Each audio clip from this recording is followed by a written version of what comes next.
विचित्र ए विश्व स्रष्टांक सृष्टि विषय जानिबा आम पई निहाती कष्टकर। प्रभु श्री शिव एकदा उभय श्री महादेव और माता पार्वती रूप धारण करथिले बोली पुराणरू जणा जाए। यह भगवान शिवंकर अर्धनारीश्वर रूप बोली पुराण रे वर्णित होइछि।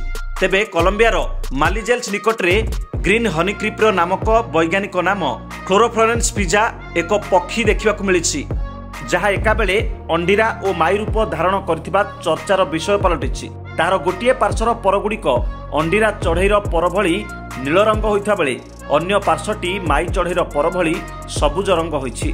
पुणी दुई पार्श्वर एपरी भिन्न रंगर परगुड़िकु एक स्पष्ट रेखा विभाजन करुछि। विगत 100 वर्ष भितरे क्यामेरारे एपरी दृश्य प्रथम थर पई कैद होइछि। तेबे भली एक संगे अंडीरा और माई रूप हेबार कारण कौन ताहा जानिया पई वैज्ञानिक माने अनुसंधान करुछंती। यह अत्यंत विरल प्रजातिर पक्षी होइथबा बेले विलुप्त प्राय प्राणी कैटेगोरी रे रहुछि। Bureau report Bhanjdoot news.